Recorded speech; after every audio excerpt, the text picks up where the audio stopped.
Hello and welcome back to the channel. This is DYAD in the Force, and I'm excited because we're gonna go deep. This is the Bad Batch episode. We just had our finale. We're gonna go dive deep into the whole season, and also kind of give you an idea of what we're looking forward to, or what we think might happen next week. But yep, all that's happening right here, right now, on DYAD in the Force.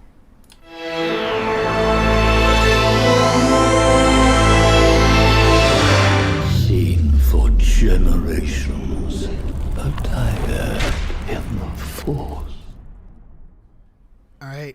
Welcome, everyone, to another episode of DYAD in the Force, episode 40, our Bad Batch Season 1 roundup. Hello to X-Core, Grey Fade, St. Pat, Dobb, Ace Bronx, Early Gang Snitches. This is the one where we discuss the entirety of... we can discuss the entirety of Season 1, but I'm pretty sure most of our discussion is going to revolve around the finale and what to look forward to next. But we're joined by Bariqua Wookie and Mara J. Skywalker. Welcome to DYAD in the Force. Camila, introduce yourself if anyone is unfamiliar with your work. Absolutely. Well, hello, everyone. Thanks for having us on. Super excited to chat about The Bad Batch. You can find me, my username, at Bariqua Wiki. You can find that on TikTok. That's mostly where I'm at. I also have a Star Wars audio drama podcast. It's called Beings of the Galaxy. And it's an anthology podcast where each episode takes you on a journey to discover the people behind the scenes in the Star Wars universe. And have been fortunate to have Darth Choco as well as Beth both on that. Choco's episode was this past week, so definitely check that out as well. But yeah, you I can was find great. He was fantastic. Can confirm, and so is Beth as well. But yeah, you can find that Beings of the Galaxy pod on Instagram, also wherever podcasts are streaming. And then I am also half of the Bad Batch support group, which is a fun TikTok group that Beth and I both started. So I'm going to step back and I'm going to let Beth take over and chat a little bit more about that. Oh, why?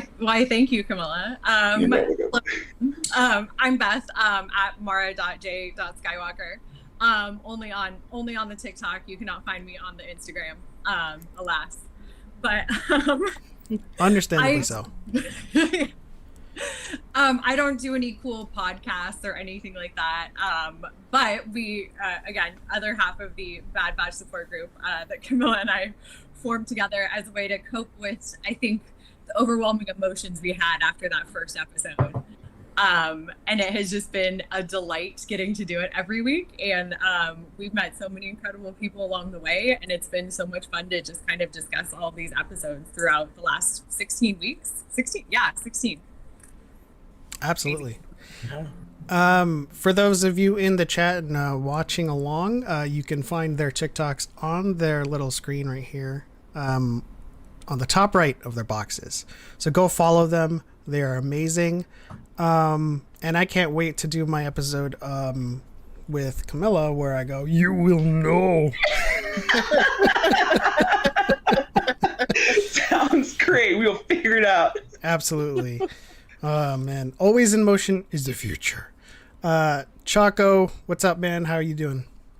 Well, now I'm super curious and excited for whenever that episode happens. Like, do they run into Yoda? Or are you like Yoda's like cousin Jethro? Like he's just I don't know.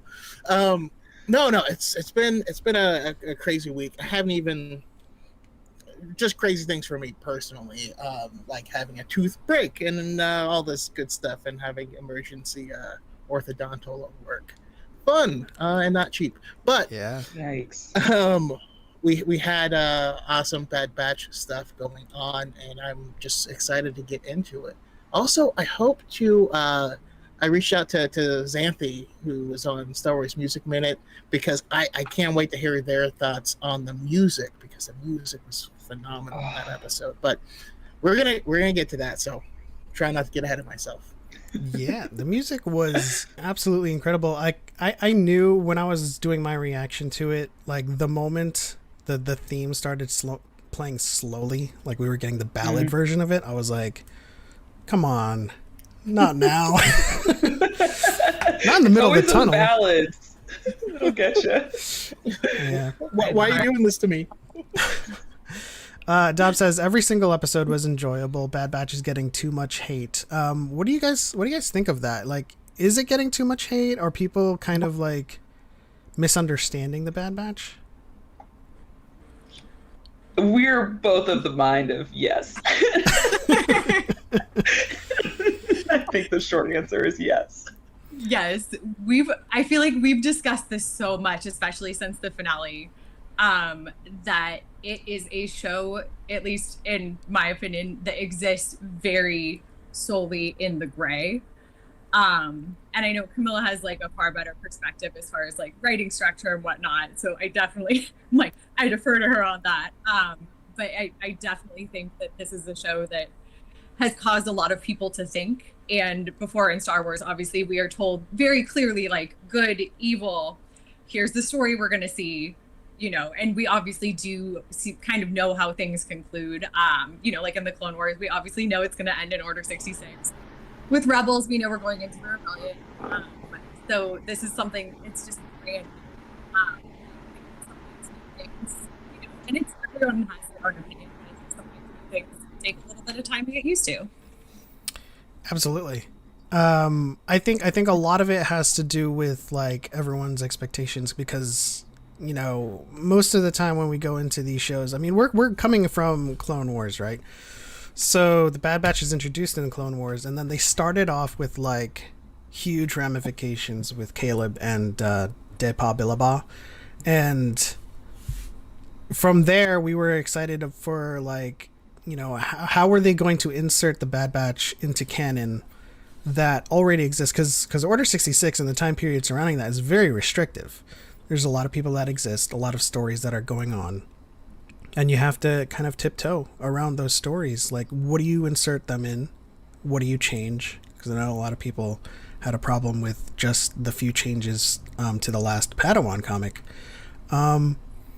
But it's also like an analysis or at least an adventure into something that's quite new to a lot of people because, granted, you are following week to week. We did that with Rebels, and some people did that with Clone Wars and Cartoon Network. But in this case, it drops in a single place. When I was following Rebels, it was Disney XD, and I had to be there at a certain time for it to air. Whereas this one, it's every week, but you can go to Disney Plus and just watch it whenever you want. You will know where it drops. You will know. And so basically, I think a lot of people kind of need to shift their perspectives a little bit because we are going to, especially with the season 2 that's coming, we are going to get a lot of plot pushers and character development because they're kind of constructing this show around the notion that people will be following it. And so, like, chronologically speaking, they need those kind of story beats to happen at a slow pace, and then they'll take out the catalyst. And I spoke to Choco about this a lot as well.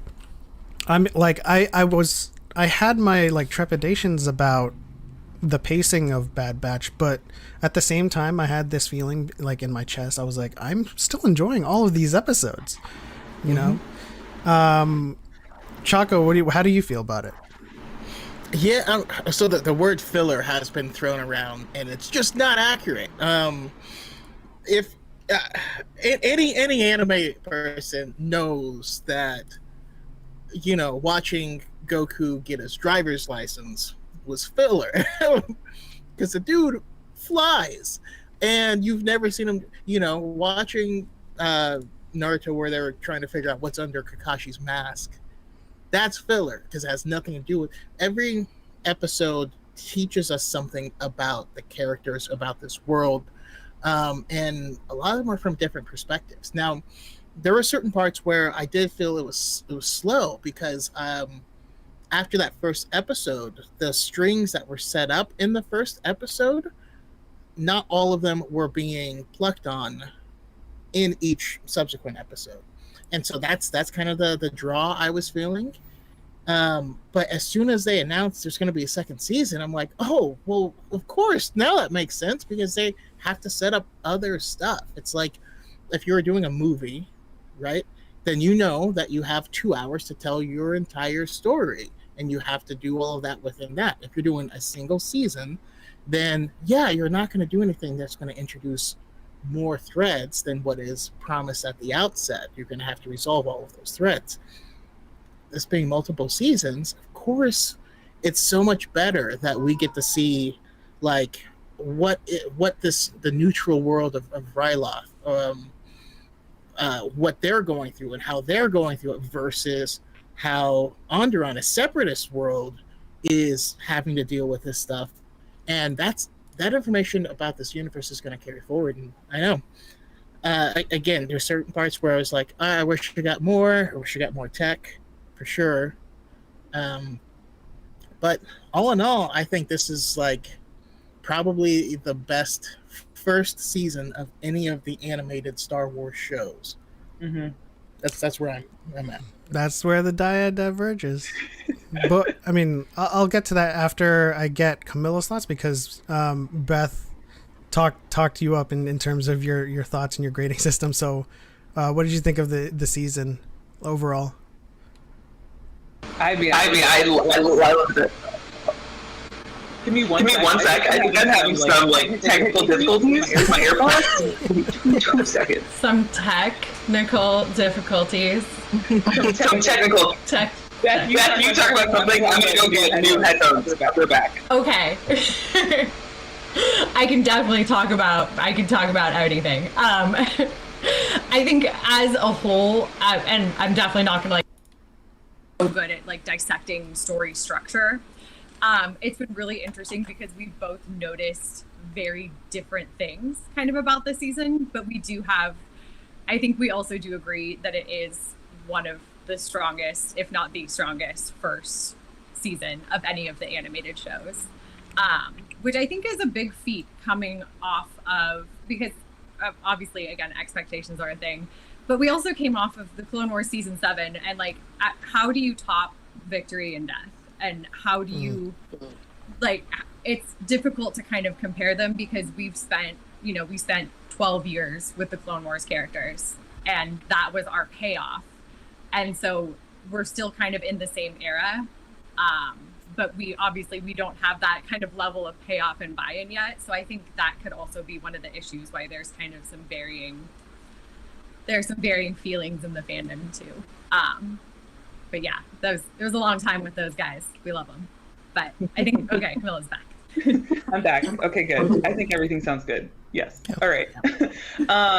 Yeah, I think going off of what you were saying, Choco, about seeing Onderon and seeing Ryloth, for me, I am such a fan of world building in general. And the world building in this season has been mind blowing to me. Beth and I would talk about this every single week, and because I am relatively new to Star Wars. I was definitely not one of the people that was watching Rebels week to week or Clone Wars week to week. Mandalorian was the first one that I watched week to week, and this is the first animated show that I've watched week to week.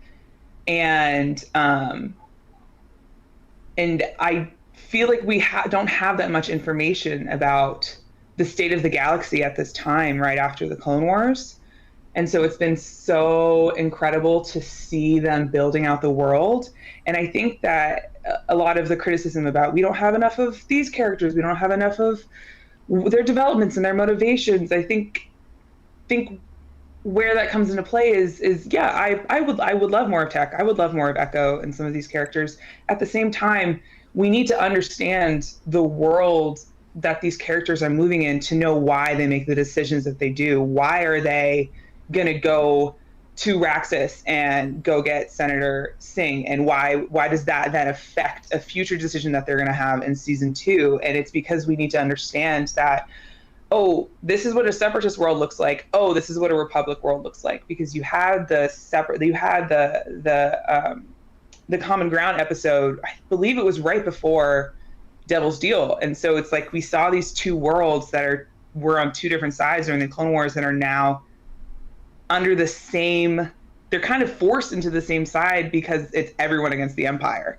And so that's something that I loved the most about this season, is how it's setting up the state of the galaxy at this time. It's really pushing us into the gray. You see citizens cheering for the Empire, which is very compelling images that you see throughout the show. And you have to see the Bad Batch also has to wrestle with, okay, what's our place in this world? But they can't figure out their place in the world if the world itself doesn't exist. So I think that that's definitely the strongest piece about season 1 of the Bad Batch, which makes me even more excited for season 2.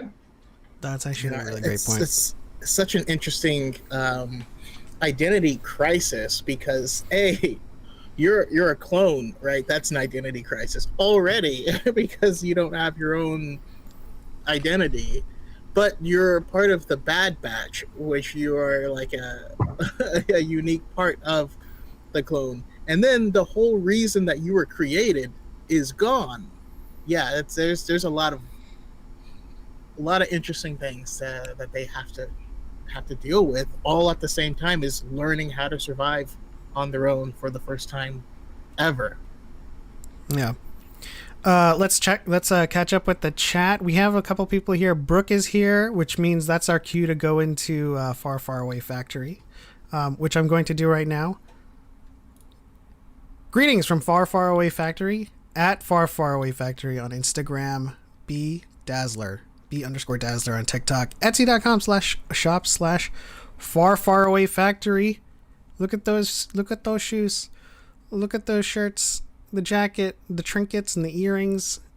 You know, fantastic artist and fantastic shop for all your Star Wars stuff.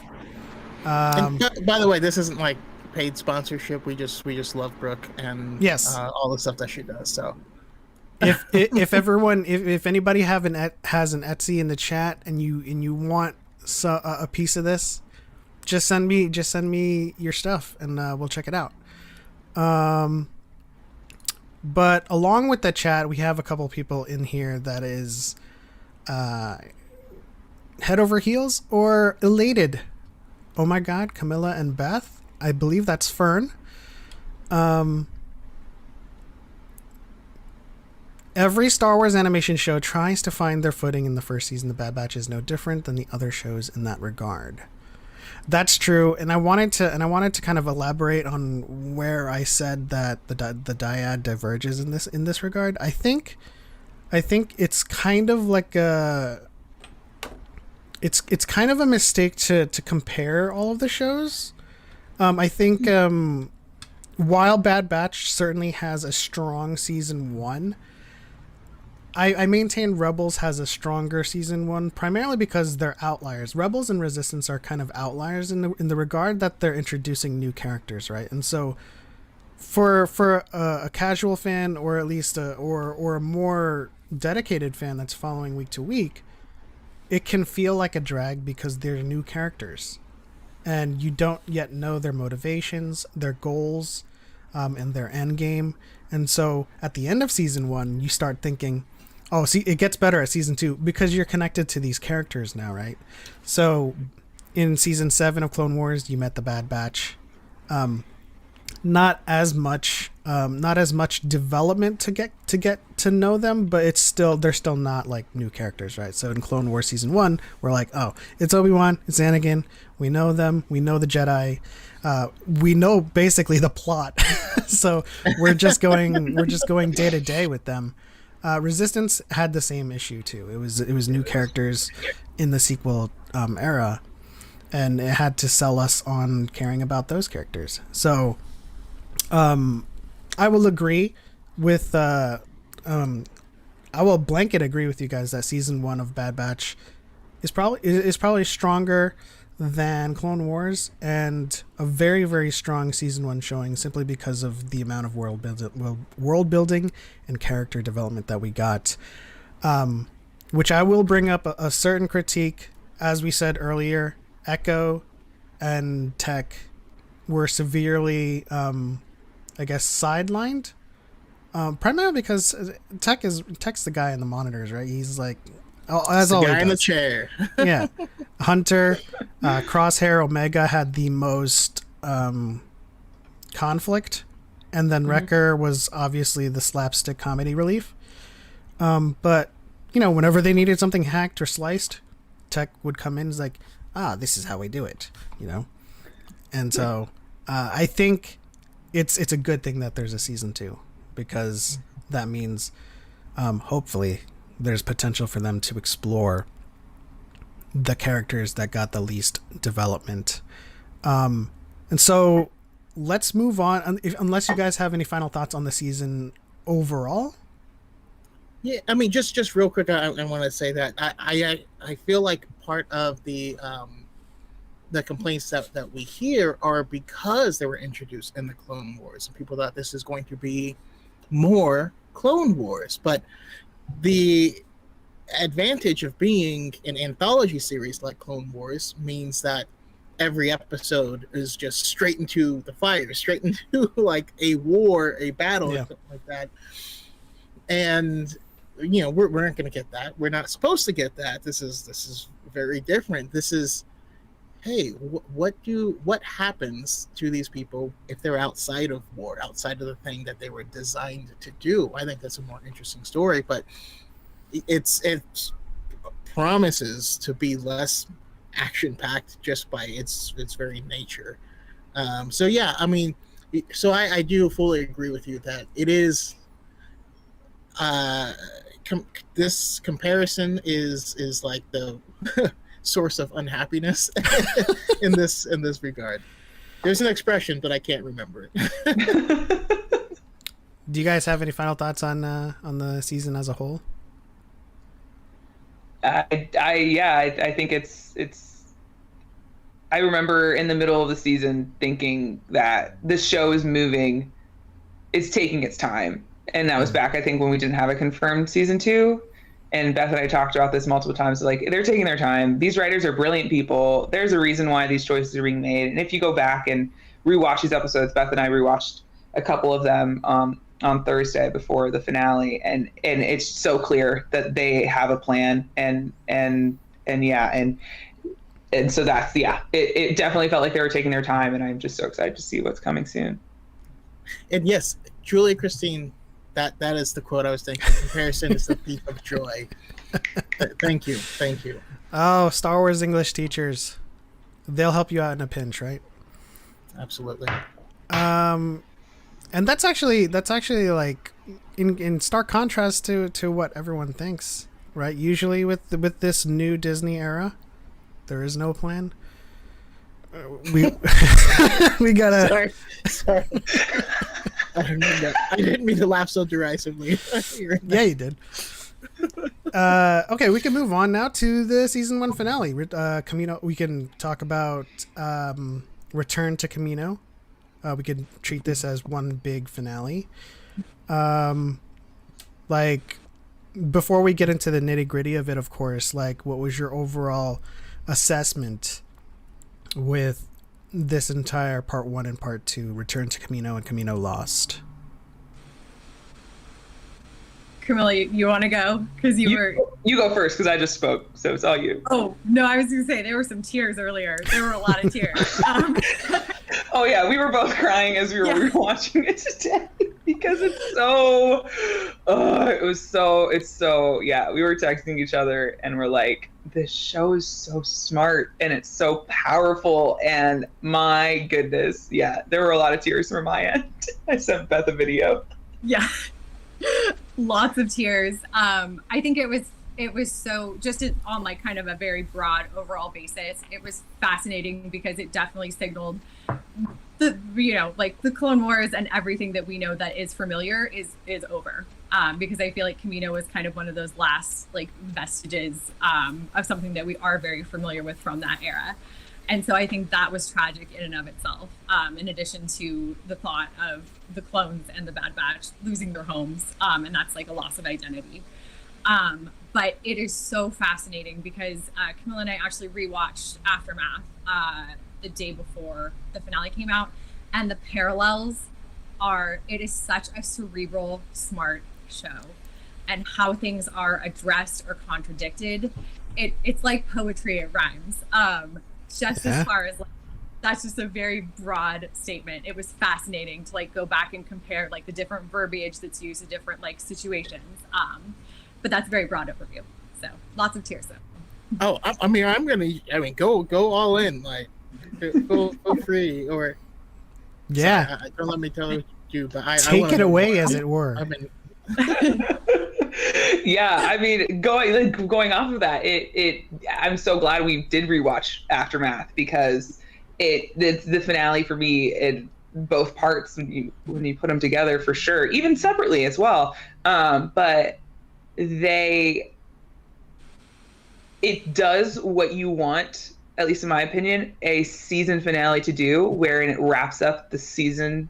It wraps up the season beautifully, but also leaves us in a place of where do we go next? And we can sit here, and I'm sure we will get into it, our theories for next, but we can't say for certain. I have no idea what the writers are going to do with the next I can season. say for certain.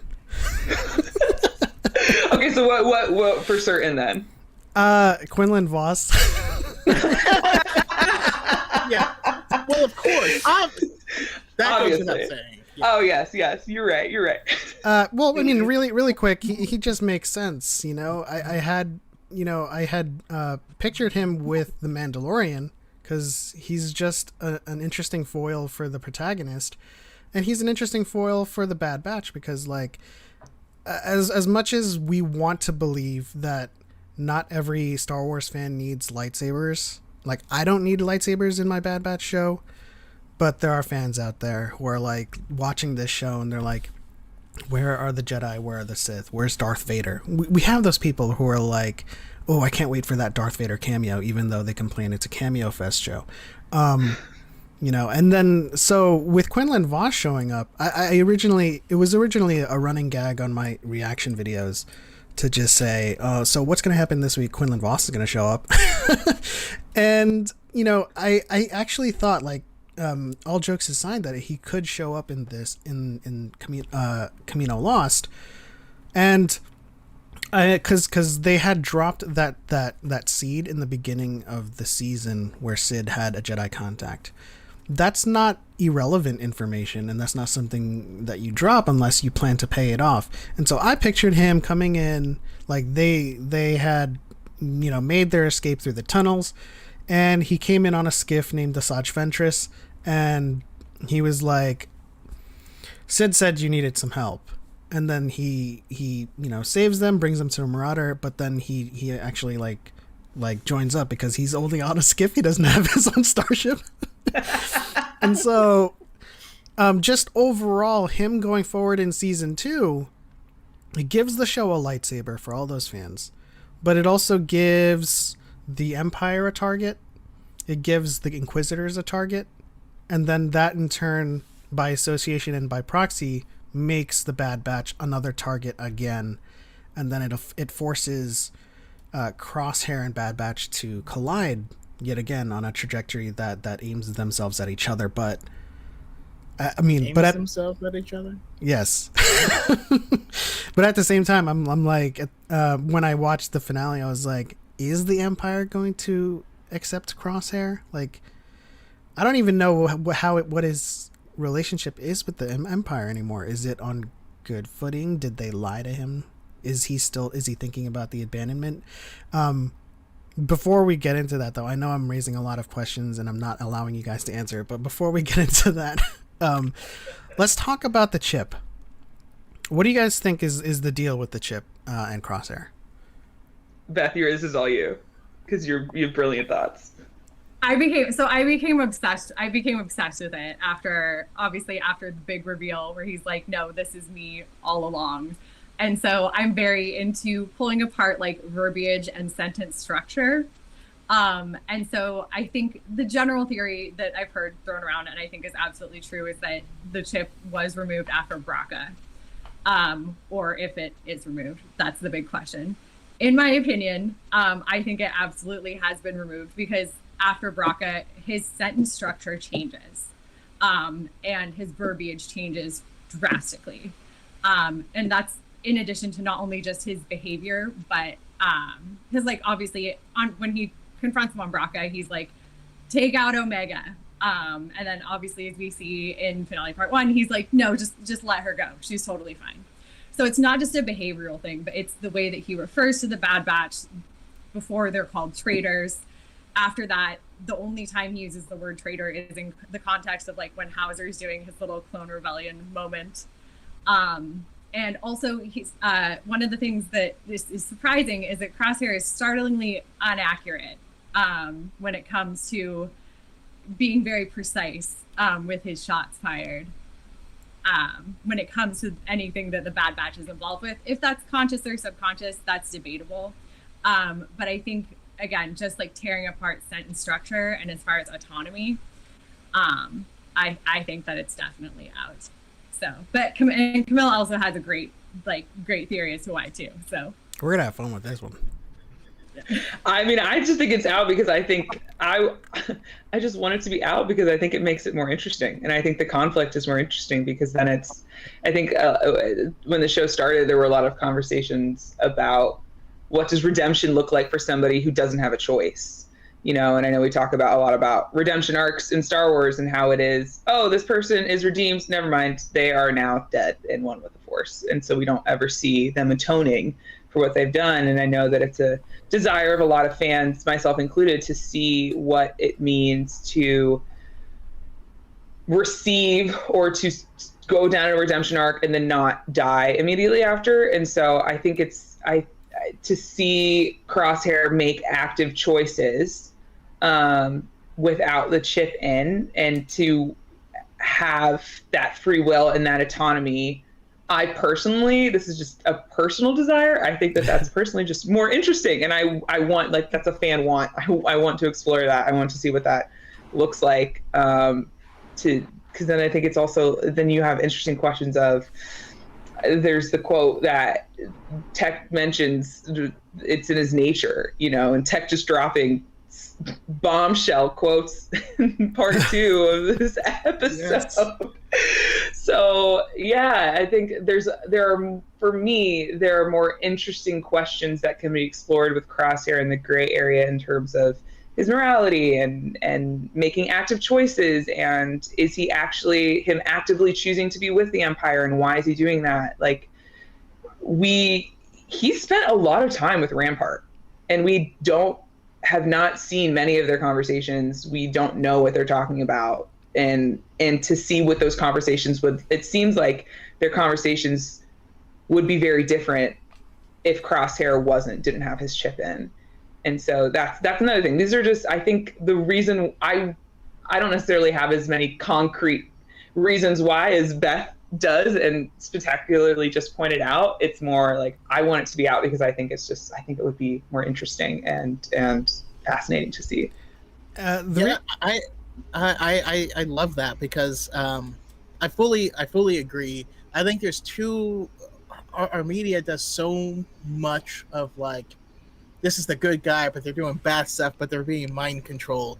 And so, you know, and then it is more, like I said, it's far more interesting to consider the possibility that while Clone Force 99 was looked down upon by the regs, and that's why there was a separation, that you may have Crosshair who was actually looking down on the regs because they were superior and he considered himself a part. And that never came up because it was always us versus them. So we never dug into why, but this situation kind of brings that out. I think that's really interesting. But I even said in my review of, you know, when Crosshairs had Hauser in his sight, and I was like, he's going to shoot Hauser in the head right now, like rip his face, and he didn't shoot. I was like, he didn't shoot. He doesn't have his chip in. If he has his chip in, Hauser's dead. Well, it's interesting you say that because I'm on the opposite end of this spectrum. Mabe in the chat says Crosshair is definitely my favorite clone, and I think the chip is still in his head. And it's I wanted to debate it a little bit because there's a number of things that point to his chip still being in. And I love how you guys are talking about Hauser because Hauser is the key to all of this. because Hauser never got his chip removed either. And yet he is gradually regaining autonomy and is questioning his orders. And so from that, I can infer that the chip is losing effectiveness. And so that would explain Crosshair gradually regaining his autonomy and his change in behavior. But the mannerism of him rubbing his head, which is a behavior that happens to someone with a chip in their head, right? The Bad Batch removed their chips. Wrecker, none of them, they didn't rub their heads anymore because it wasn't preventing or presenting any kind of irritation to their mind. So, and then I look at like the cost benefit, you know, or the risk to benefit when Crosshair just like approaches Rampart and he's like, "Can you remove my chip?" And then Rampart's like, "Yeah, of course. We trust you." Wait, Well, I have- to that.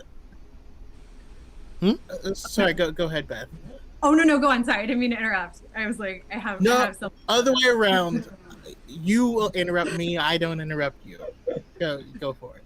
So this is where the verbiage came like very specific for me. He says, "I had my chip removed." It's never like it's. It is. Yeah. It could go either way. Yeah. So we watch all the clones get their chips removed, and we get a better idea of the location of the chips, and it's pretty close to where he was burned. And they normally shy away from any sort of graphic images, but they showed it. His head like burning, and so I wonder if there may be complications from it being burned, but I do believe it was removed at that episode while they were repairing his skull. Mm-hmm. I don't know. I think there's a larger narrative to be had in terms of impact, where, you know, when we're dealing with the clones as a whole, the implications of the chip wearing off, you know, with Hauser being the prime example. If we use Hauser as a template, then that means Gregor makes sense. He didn't have his chip removed, but he was on the run. He was essentially a fugitive and being chased down by other clones and then other what are they called again? TKs. And so we have a lot of examples of clones, at least with the effects of the programming wearing off gradually.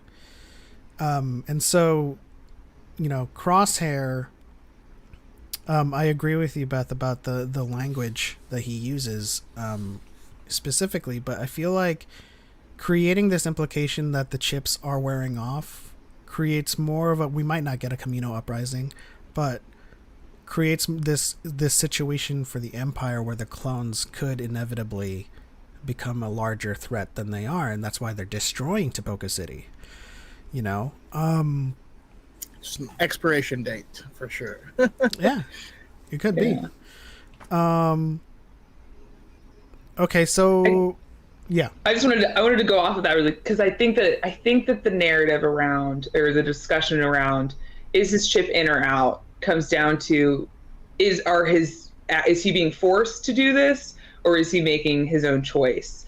And I think that this is the first time with what you're saying, Element, that like he may still have his chip in, but he is now more actively making these choices. I can see that side of it. I don't see the use of, oh, his chip is in his head is a justification for why he is making these choices and saying, I stand with the Empire, like, you guys need to stand with the Empire, you're making the wrong choice.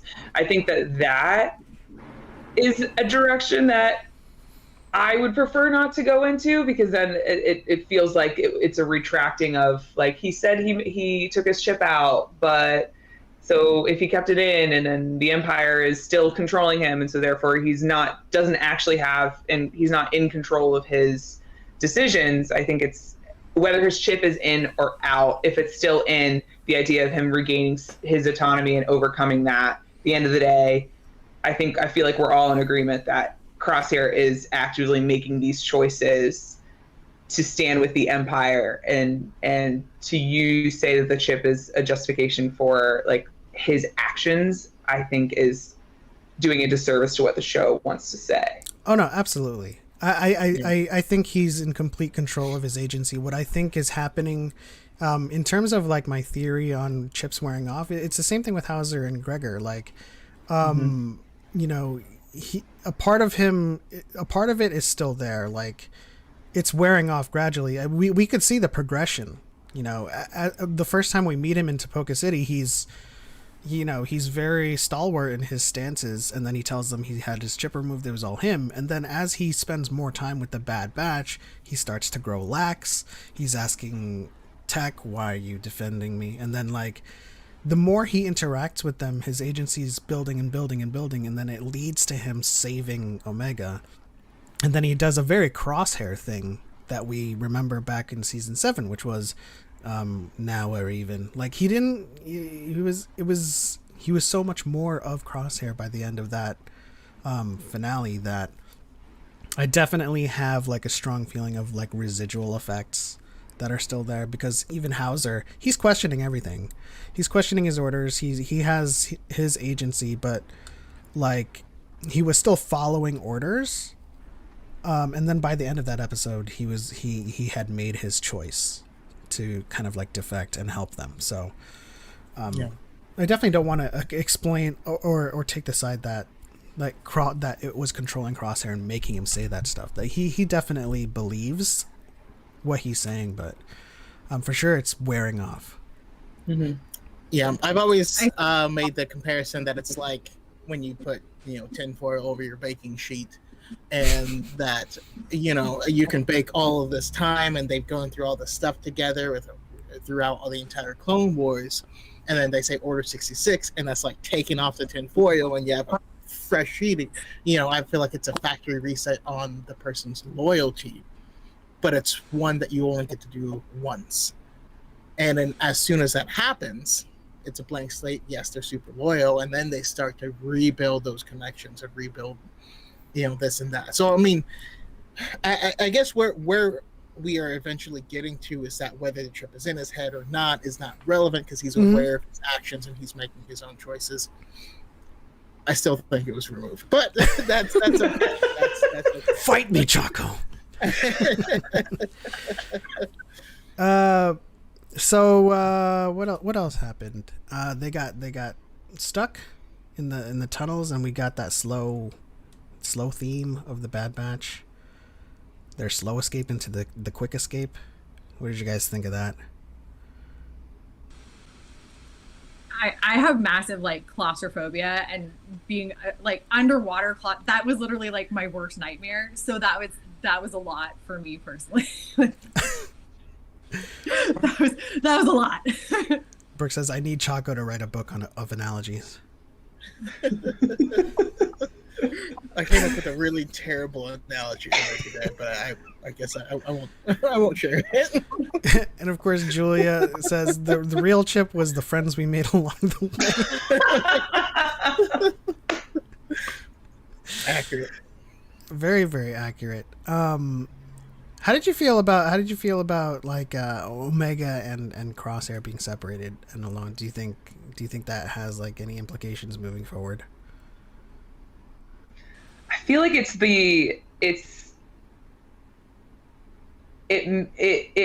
feel like for me, it points back to the first episode and Aftermath, and how that kind of starts the divide between, is the Bad Batch choosing Omega or is the Bad Batch choosing Crosshair?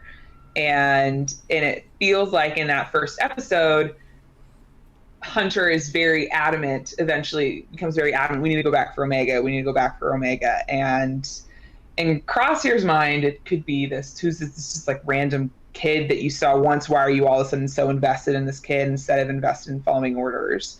And like Hunter is like, we got to go back for Omega, but they never go back for Crosshair throughout the season. And then now it's like the two people that it feels like Crosshair looks down on Omega and definitely underestimates Omega throughout the season because he's not spending time with her the way the Bad Batch is. But I think that there might be some, I don't know, some hints of resentment towards this kid. They were so driven to save you, but they were not driven to come after me, and you're a random kid and I've been their brother for however many years. And so then to put the two of them together, I feel like for us as an audience, it emphasizes that we see like, oh, the two people that one replaced the other are now the two in the most peril. Do they save one and not the other? Do they save both of them? It at least left me uneasy. Like, are they going to save both of them? If they have to choose, do they only save Omega? Do they only save Crosshair? That's the headspace it put me into. Yeah. Just to kind of build off of that, I thought it was absolutely fascinating, especially with the idea of Hunter's active choice to include Omega, because even when he and Crosshair are having that very intense discussion, and Crosshair's like, you know, he's the one who first uses the word brothers towards them, which I think is absolutely fascinating. Even then, Hunter's like, Omega belongs with us. He never actively chooses Crosshair. And this is not me like saying, like, not me being a Crosshair apologist or saying that he should not be held accountable for all of the horrible things that he's done. But they're absolutely fascinating kind of like foils, or I guess it just denotes the idea of choice.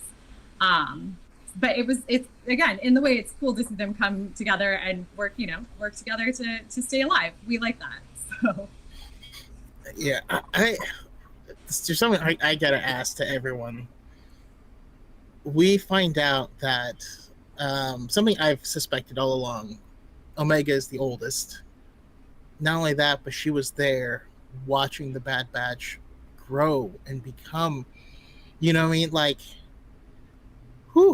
watching them develop and be the people that they are. It recontextualizes her when at the very beginning when she knows all their names. And like, how do you know us? And I'm like your mom, kind of, in a weird way.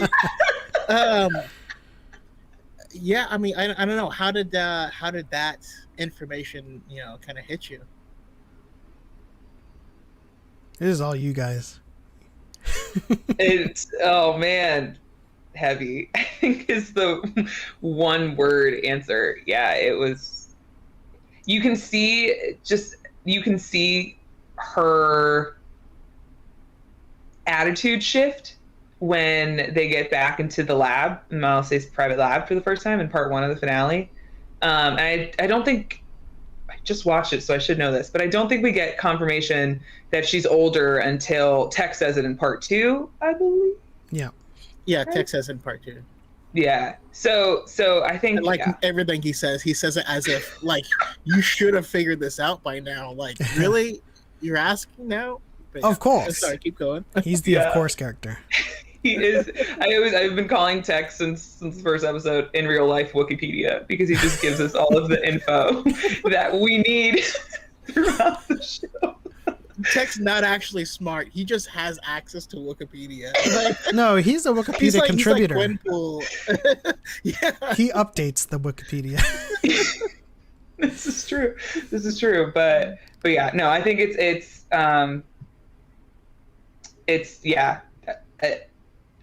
very, yeah, it was very emotional for me to see her and then it ties back to, again, the beginning, that's why she was so adamant to get back to them, because she's been in this lab for however long, and these are the only other 4 clones that from Experimental Unit 99 aside from her that survived. So it's like, of course she would want to find her brothers, of course she would want to try and reunite with them and to be with them, because she's like, I belong with you guys, I don't belong in this lab.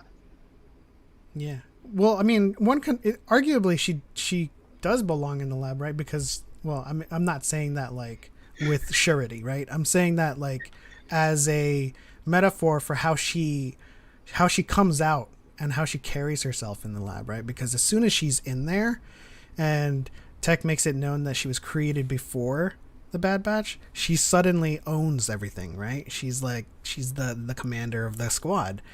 She's telling everybody what to do and stuff like that, and she knows where she is and where everything goes, and she's familiar. She's in a comfortable space.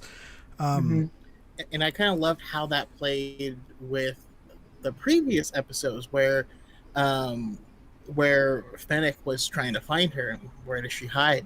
In the lab, and she starts like hitting buttons, and we're like, you're good with all the buttons and stuff? And like, of course, I was born. You merely adopted the buttons. You know, I was born into this. I love the it just felt so natural. I loved it. Did you get that question from Mabe, who said it's so interesting how Omega is older than the Batch? It reminded me of the pilot. I did not. I've been waiting to say it, actually. It reminded me of the pilot when she knew all of them, not because she wanted to be like them, but because she was there when they were created. Which means she's been their sister longer than they've been brothers. Yeah. The older sister or the mom, as you said. It also...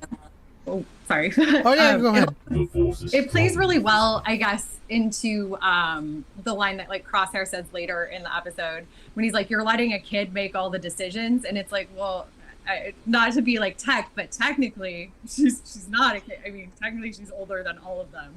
So it actually, that kind of denotes, that's like a good thing for Hunter's leadership. He's letting the most experienced take charge. He knows when to step back. Yeah. So I liked that moment too. I was like, okay. Also, it's like my headcanon that Tech's full name is technically, and then like technically Best thing I've ever heard. Technically. Technically. That's awesome. Shout out to Star Wars Timeline for the ramen drop, $5. Question to all: where do you see Crosshair in season 2? In my review, I speculate on bounty hunter gunslinger vocation. Empire won't take him back. That's a good question. Who's gonna take it? Questions to all. All right, I'll jump in. I'll jump in first. Let y'all marinate. But also, just for future reference, but between me and Element 7, if we were ever talking at the same time, like you guys keep going, we will stop because we would rather hear you. Or the people in chat that hear us all the time, we would rather hear you. So just so you guys know, I gave them the whole spiel. Oh, okay. I didn't know. That being said, I can actually see him meeting up with Quinlan Voss first, for one. But he has to go out and he has to learn. First of all, he's going to try to reconnect with the Empire, and is going to find out that he's already been written off. They don't care about clones at all, and that's kind of like, God, that moment where the clone informs him of the destruction of Camino, and like that clone's heart is breaking, and he's just like, have a brave face, man. Don't let him see you cry. He gave me Nash Runwriter vibes in that. But that's a deep cut. Crosshair, if they don't take him back, which I don't believe they will, he has to learn all of the lessons that the Bad Batch learned together, but he has to learn it alone, and that's going to be rough. And he's going to fall way deeper, way darker than the rest of them, because what he's going to have to do to survive, he doesn't have a crew to run these missions and to keep things alive and stuff like that.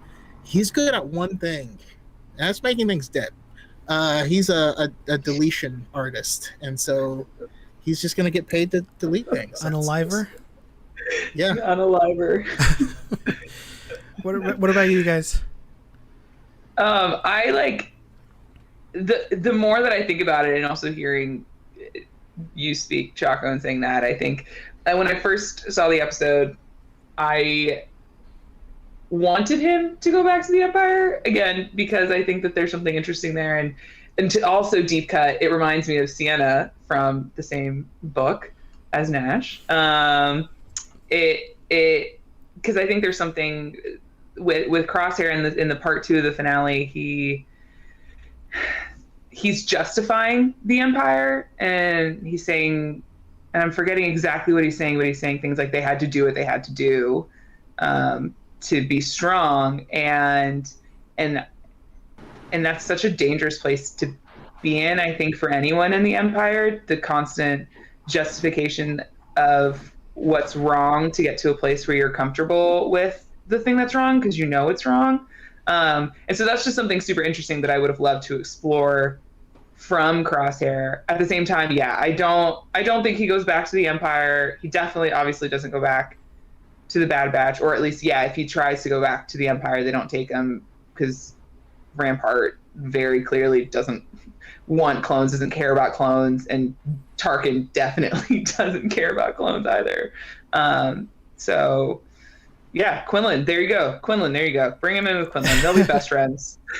God, why you gotta make me sad, Camilla? Like, now I'm just picturing Diana like at the trial of her mother and being like, "Yeah, the Empire is totally right here." Yeah, but like exactly, like and then you see the tragedy. I'm not going to spoil the end of Lost Stars, but the Empire. It's with all of these different shows from a more macro view. Something else with the Bad Batch that just makes me so sad is that it's the picture of how the Empire takes and does whatever it wants to solidify its power, and everyone at the end of the day is a casualty or is so negatively affected by it. If you're not serving the Empire's goal, then you're expendable. Yeah, one of the things the Empire, and I think it definitely showed us this in the Bad Batch for sure, it's completely different than any other Star Wars show in my opinion, is the fact that they were very successful ideologically about making people believe that they individually mattered, while at the same time making them assimilate to this new regime, like by implementing the chain codes. But with that and Rampart's whole, propaganda spiel, but then you have Crosshair, who, has legitimately been built up that he's special, he matters, but he's still also part of this system. So it's absolutely fascinating to see kind of the ideological formation, if you will, of the Empire, and how that is so powerful in like a horrible way. Yeah. My thoughts very much align with chat right now. Brooke said I could see them take him in a Zuko type direction where he tries to win back the acceptance of the Empire, but gives up and his path deviates, and hopefully a redemption.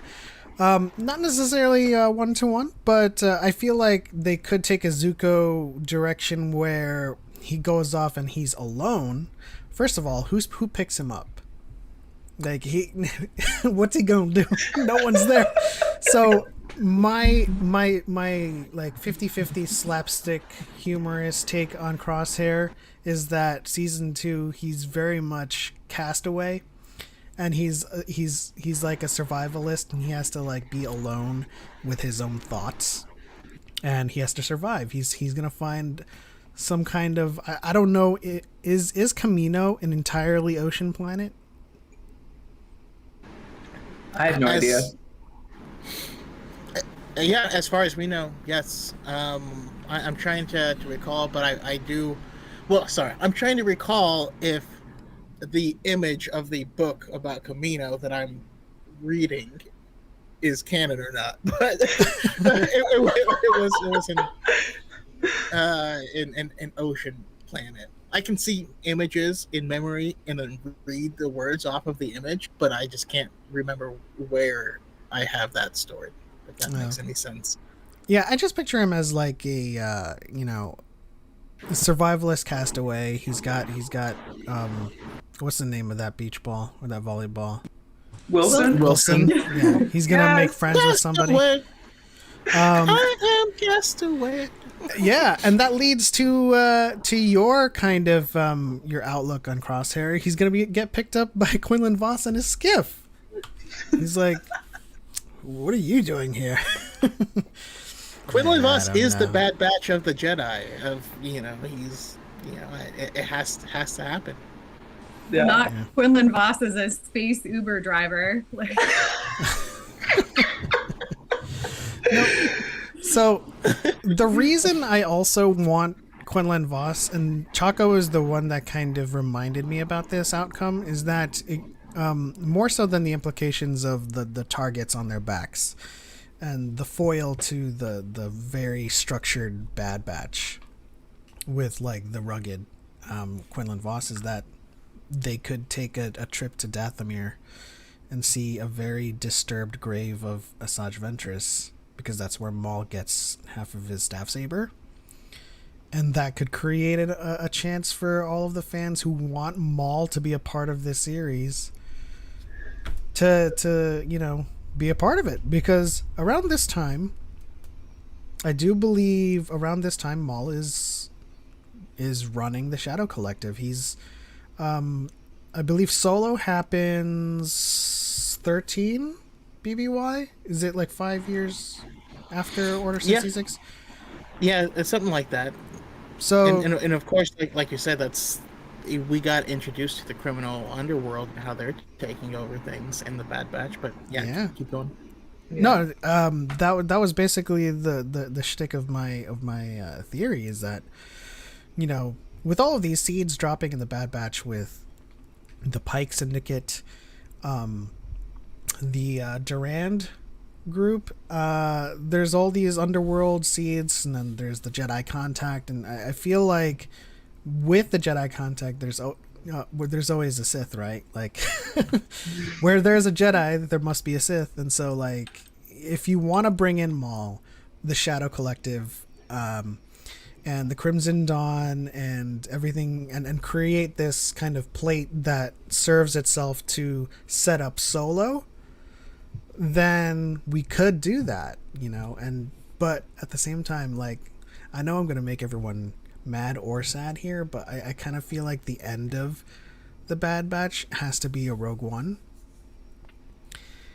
Just because they don't exist in any other canon stories. They could make a divergent narrative from the Skywalker saga and kind of create their own path to a story that they're somewhere else, like Callus and Zeb. But, you know, I don't know, like, just from their trajectory alone, like being around Rex and being around everyone else that is important to this timeline, I'm like, I think it's a Rogue One. I think they're gonna get Sunset. Listen, you're completely wrong here. There's a farm where all the clones live, and they get to frolic and chase rabbits, and it's a wonderful place. It's a big farm in the sky. Is it on Seleucami? Upstate. It's in Buffalo. Cut LaQuain and his wife are there. They set up the farm, and then I mean, I know some clones, and they went to a farm, you know, somewhere. I can't reach them anymore, but yeah, they're good. They're safe.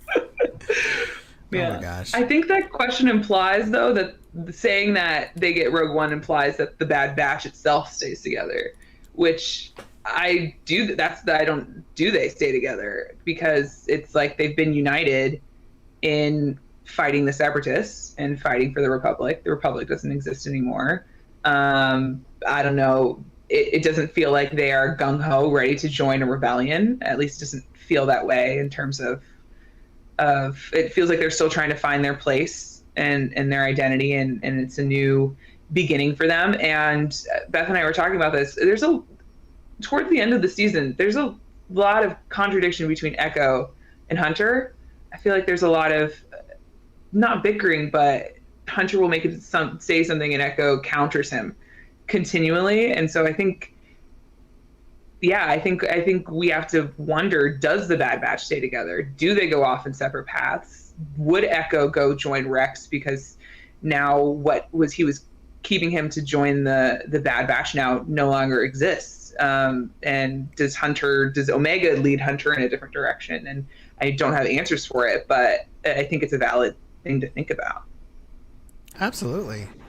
Shout out to Han Talks First. Hello there. Han Talks First. Look at this sexy panel. Yeah, you know, with the dynamic between Hunter and Echo, I hadn't really given that much thought, but it is an interesting kind of thing to imagine, that instead of being Sunset, they would disband. or at least go separate ways, and a Hunter takes Omega to, like, you know, McDonald's Happy Place, and then they just go off and be father and daughter, or mother and son. I mean, in my mind, I'm seeing the end of that thing you do, and like at some point, Hunter's like, I quit. I don't know if y'all see that movie, but it's great. No, I could absolutely see things going in that direction of them just kind of disbanding because of how crazy things are. I want to see Omega reunite with her brother, and I want confirmation that Boba Fett found Fennec Shand dying and saved her. That doesn't seem like a Boba Fett thing to do, but if she was the one that took in his little sister, well then yeah, I could see him doing something like that. So that's kind of what I want to see. But there is and sorry, not to completely change topics here, but something I'm dying to know everyone's thoughts on is where we left Nala Se in this finale. But everyone else is talking about this now. I've been calling this for a while, that it's a tie to Mount Tantus from the Heir to the Empire series. But we have this cloning expert in this Imperial location that has the same cloning insignia as, we're definitely get some ties to Palpatine. There's so many interesting implications. I'm curious if you guys have any thoughts of that. Beth, you got this. I've got this. I think, yeah, obviously we all saw the uniform was like the same to Dr. Pershing and Mandalorian. And I know that there are a lot of people who are saying like, oh, Filoni and Favreau are going to be like retconning, the sequels or whatnot. I think this is them beginning to tie it together. I 100% think this is like and I can't theorize exactly how, mostly because as far as cloning science, I know like FDA regulatory stuff. I can tell you that much. I can't tell you how it works with the Kaminoans. But I think this is definitely the start of like the whole Palpatine cloning situation. But what's interesting is the fact that obviously we know that Omega has been a contingency for the Kaminoans. And it's so like, how aware is Palpatine of like Omega's existence? And like, because technically she's kind of a bartering chip in order to keep Nala Se alive, essentially, or for the Kaminoans. Granted, it didn't work out well for the rest of them, but I think that's a fascinating dynamic. And I really look forward to seeing it. Also, and I think that definitely ties into the Snoke situation, because the clones that we saw earlier looked a little more Snoke-esque as opposed to Palpatine-esque, or I guess the failed experiment clones. So yeah, I think we're getting some. I think that's the only logical route to go, or the Palpatine ties. Mm-hmm. Which makes me sad, because Omega is so. And Camila can speak to this far better than I can, but she's just like such this embodiment of like hope and joy and light, and just the thought that like she is going to be involved in something very, very sad is that's a lot. But again, better than I am. Just keep Omega away from Palpatine is my request. That's the number one thing that I want to happen in the rest of Star Wars in general. Please. That's, yeah. I know there's like a lot of theories thrown around that Omega is a Palpatine clone, and I've just shut all of those out of my mind, because as much as I love, don't get me wrong, I love Palpatine as a character, and just Chancellor Palpatine and everything he does, just Omega is such a perfect, sweet child, and she's my favorite character of the Bad Batch, and if there's any involvement with her and Palpatine, again, breaks my heart. It goes back to the fact that the Empire strips away the individuality of a lot of people to serve its own purpose. And like you saw that with the clone at the beginning of the finale, how he's all in his white armor and you don't see a face anymore. You don't know who he is, and he's sad about his home being taken away. And yeah, and I think, Beth, you bring up an interesting point with Nala Se that I'm interested in, because I think Nala Se is a character that I don't know where I stand with Nala Se. Because on the one hand, Nala Se is protecting Omega, but the Kaminoans are also very much for themselves.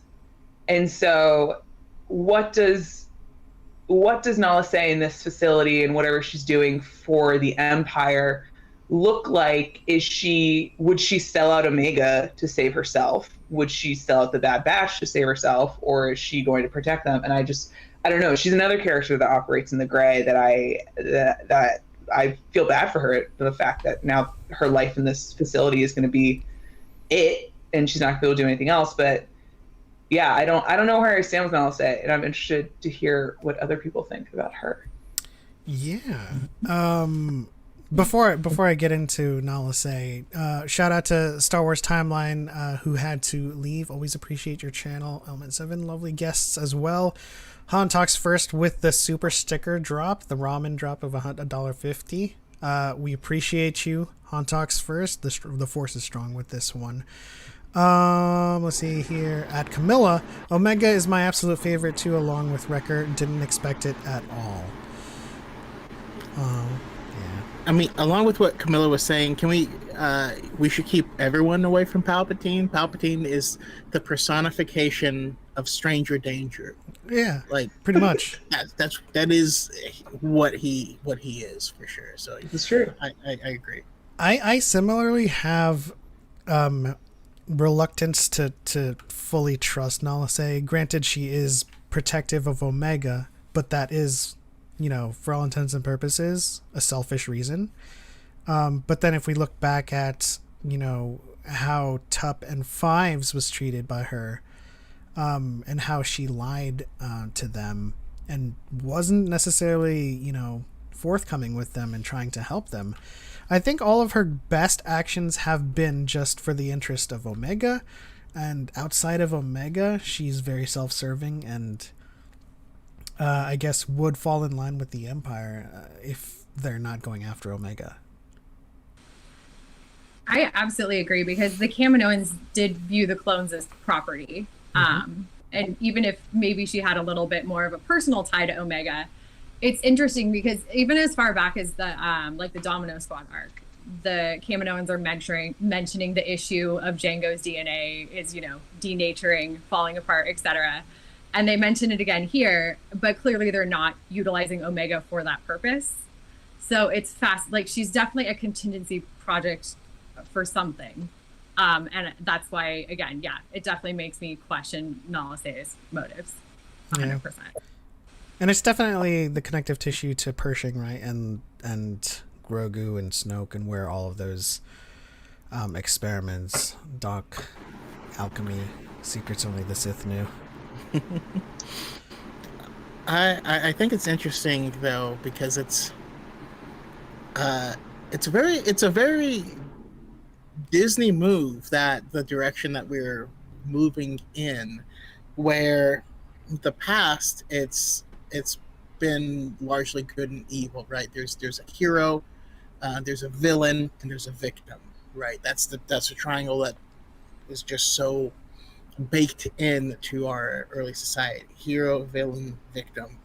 And we've had the switch, and as far as media is concerned, I feel like Disney was a big part of the move to it, where it's no longer that, and it's like there is, because the villain is usually the victim of another story. So, and so now we've gotten to a place where everything is a lot murkier, and there's a challenger, right? And there's like a challenger and a champion, and I struggle to think of another descriptive word, but it's a lot less black and white. And I think that's where all the Disney movies have kind of gone to, especially probably starting with like Frozen, and we're seeing that now throughout Star Wars. I'm curious how everyone feels about this kind of switch to, no, there's no absolute good and no absolute bad. Bad Batch are running some sketchy missions. You know, they're getting drugs for for people sometimes. You know, like we watched the Ryloth episode where they drop a bunch of, you know, illegal weapons to a movement that's trying to overthrow the government.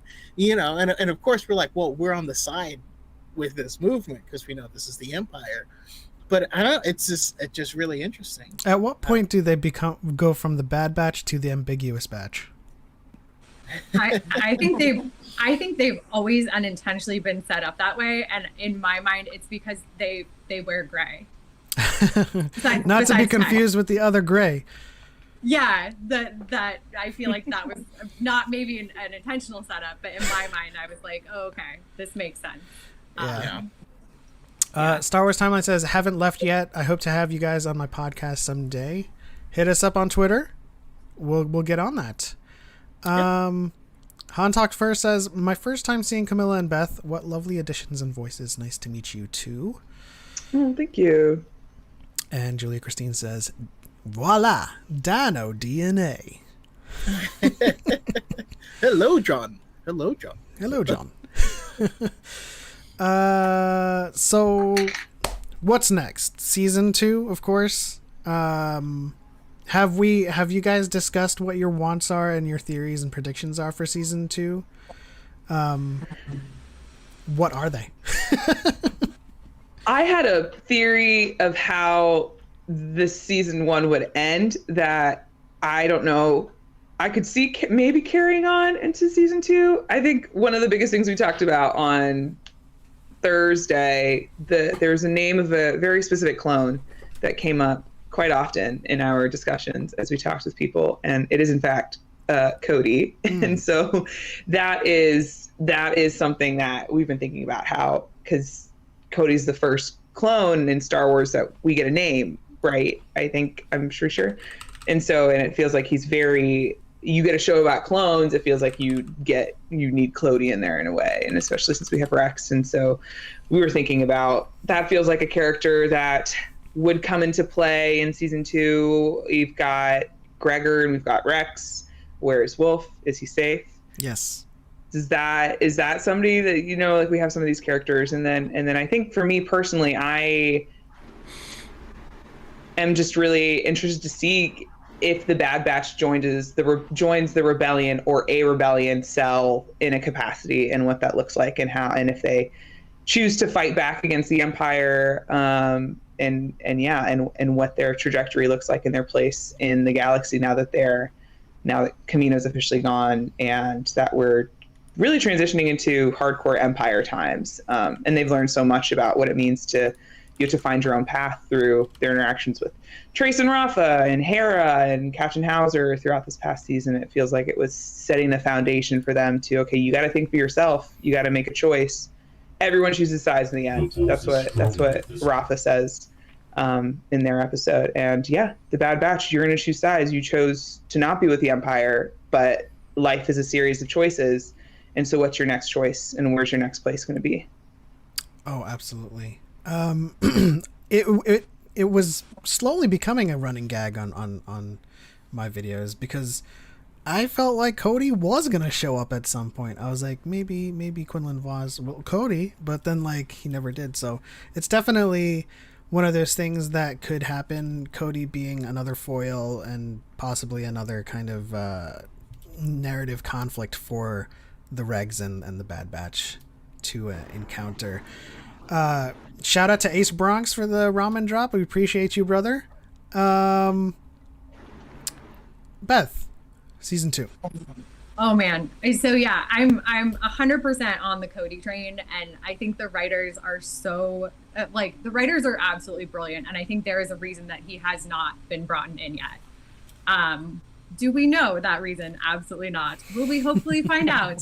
Potentially. We do not know. But I would love for him to be not like the big bad, but I would love to kind of see that transition and see exactly where he falls. And obviously that would tie into like the Kenobi show, or hopefully ostensibly, because we love a good Commander Cody drop. I also just, again, I love like the ideological nature of things. I would love for the Bad Batch at some point, and I know this is like, I don't want to say it's like a cameo, but like Bail Organa. I want like a Bail. I need them to meet Bail Organa and probably Brea as well. Just because why not? I would love to see them. I think those are kind of my two wants. Do I think that will happen? Who knows? But Star Wars is a better place when Bail Organa is there, and so every time I hear Bail Organa's voice, I think of Brooke, and Brooke. I will say what I said again in the when that first cloak appeared in that hollow. I was like, not all roads lead to Bail, but you know, I would love to see Bail show up in season 2. Still waiting on that Star Wars West Wing show. We're right there with you. Totally.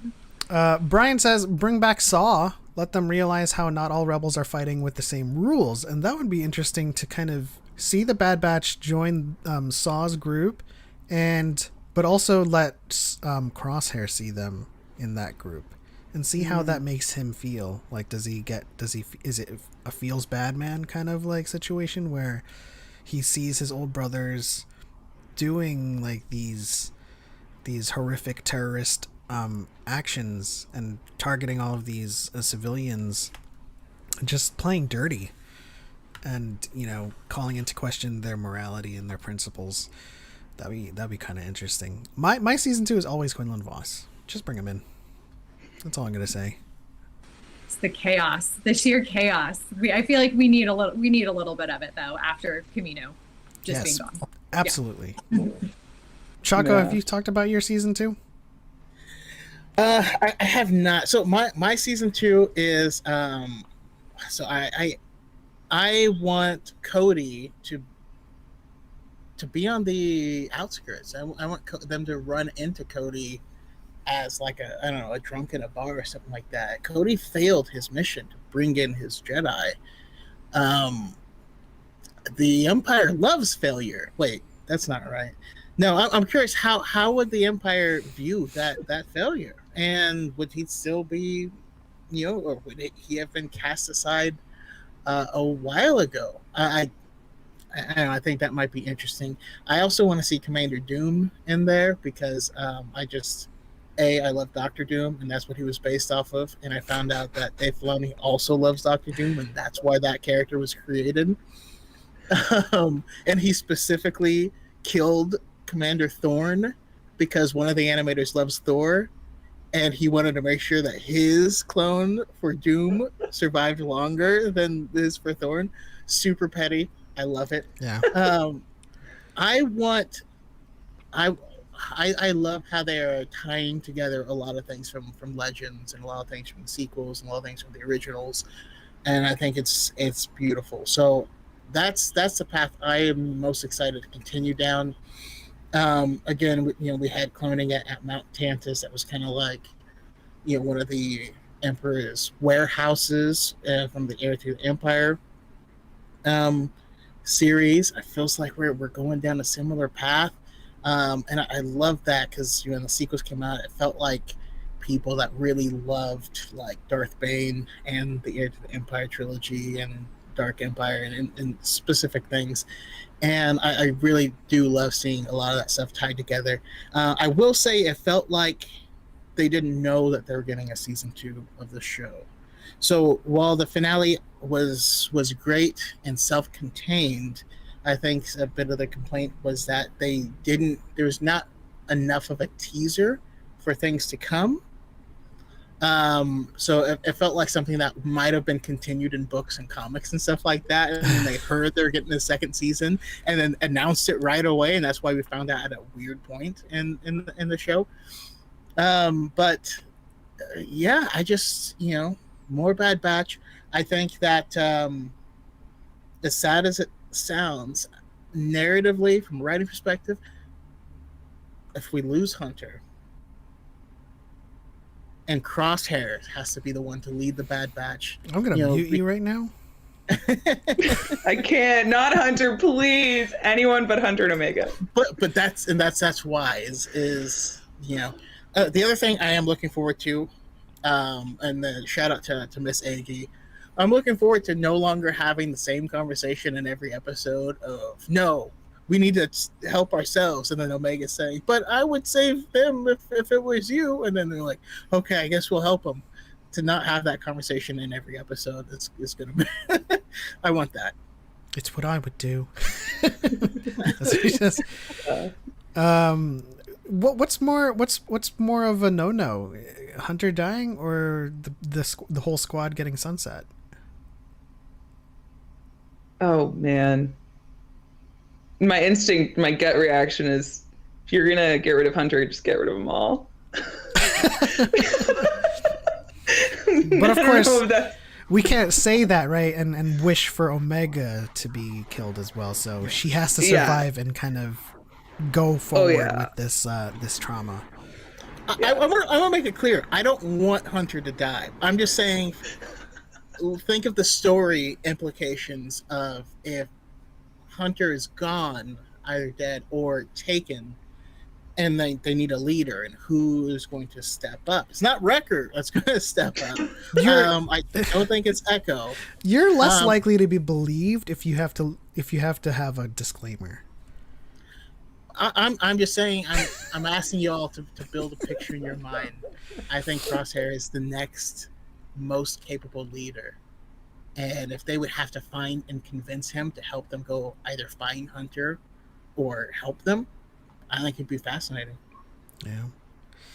I want like like the end of the, I guess like do they call them the aughts? I feel so old. Like the 2000s movies where you get like the montage after high school of like what each person is doing. Like, with like, yeah, like Hunter went to play on like college football and now lives in Minnesota or something like that. I want that for each member of the Bad Batch at the end of the series. It's also the ending of every Black movie ever.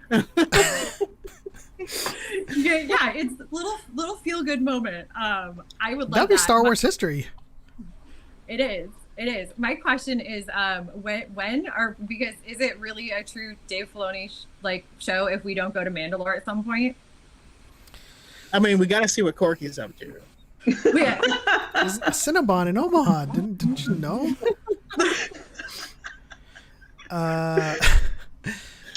Let's see here. Huntoxer says, do you think the Bad Batch season 2 will start off with an hour-long episode like season 1, or was that just a special treat for this season? I think they've gotten it out of their system.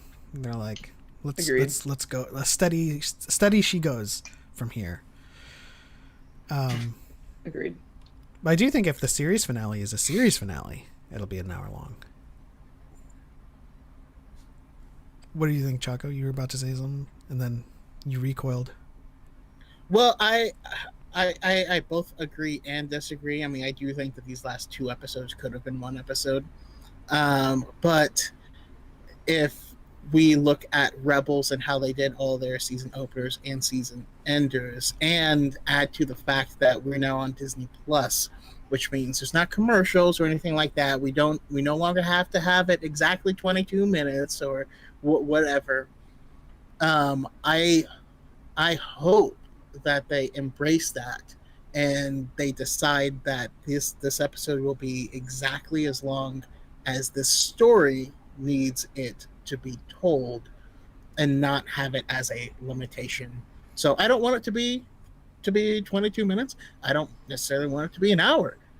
I want them to tell the best story to get us super excited for the season and make the story exactly as long as it needs to be for that. And I hope that also goes for the amount of episodes as well. The 4-hour Filoni cut? I mean, I'd watch it. So. in 4:3 in 4:3 aspect ratio for artistic integrity.